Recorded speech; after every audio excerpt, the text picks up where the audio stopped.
네, 여기는 다시 데이터 M입니다. 이번에는 개표 상황 먼저 전해드리고 MBC만의 특별한 데이터 전해드릴 텐데요. 광역 개표 상황 한번 확인해 보시죠. 보실까요?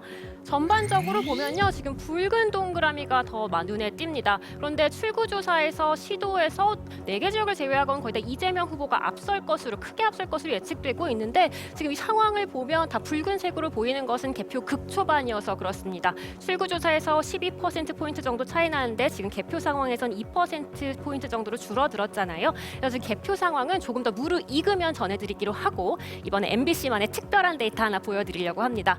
보통 출구조사에서는요. 저희 화면을 지금 출구조사와 사전투표 보여드릴 텐데 보통 출구조사는 이렇게 보통은 투표소에 나오시는 분들을 한두 명 잡아서 말씀을 드리기 때문에 사전투표 하신 분들의 표심은 알 수 없었습니다. 투표소에서 나오시는 분들 지금 한번 같이 볼까요? 같이 보면 이렇게 투표소에서 나오시는 분들을 잡아서 얘기를 했기 때문에 이분들한테 이념 성향이 무엇인지 이 후보를 지지한 이유는 무엇인지도 여쭤볼 수 있었는데요. 근데 이번에도 10명 중 4분 정도는 사전투표를 하셨잖아요. 이 사전투표하신 분들의 마음은 지금까지는 알 수가 없었습니다. 그래서 이번에 MBC에서 특별하게 이 사전투표하신 분들을 대상으로 웹과 전화조사를 해서 어떻게 본투표와 사전투표의 마음이 다른지 계속 추적을 해봤거든요. 그러면 먼저 사전투표와 본투표, 연령별 투표율 어떻게 다른지부터 확인하고 가겠습니다. 전반적으로 보시면요. 지금 30대와 40대, 30% 초반대로 사전투표율 상당히 낮은 걸 확인하실 수 있고요.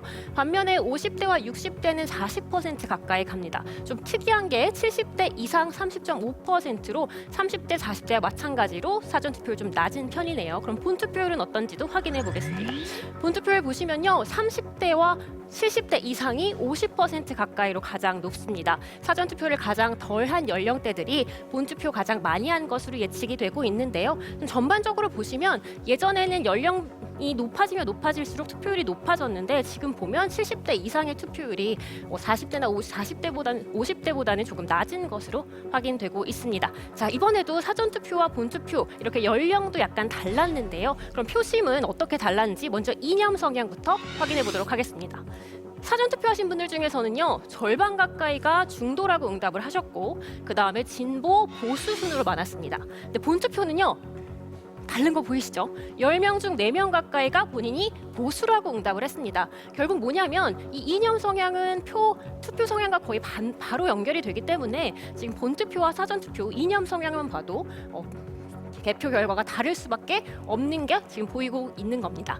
자, 이념 성향만 달랐던 게 아니라요. 사안을 바라보는 눈도 달랐습니다. 먼저 헌법재판소 파면 결정이 잘한 판결이냐 아니냐를 물어봤을 때 사전투표에서는 10명 중 8분이 잘한 판결이라고 했는데요. 본투표에서는요. 이렇게 10명 중 6분 정도만 잘한 판결이라고 했습니다. 그 파면에 대한 생각이 본투표와 사전투표에서 조금 달랐네요. 한 가지 사안 더 보겠습니다. 이재명 후보가 당선이 된다고 하면 이미 기소된 재판을 계속 진행해야 하느냐고 물어봤을 때요. 사전투표에서는 절반 정도가 나왔습니다. 네, 본투표 한번 볼까요?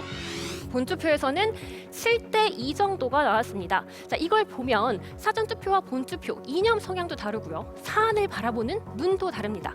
의미하는 게 뭘까요? 사전투표와 본투표 서로 다른 사람들이 하는 겁니다. 그러니까 결국 표심도 다르게 나올 수밖에 없겠죠.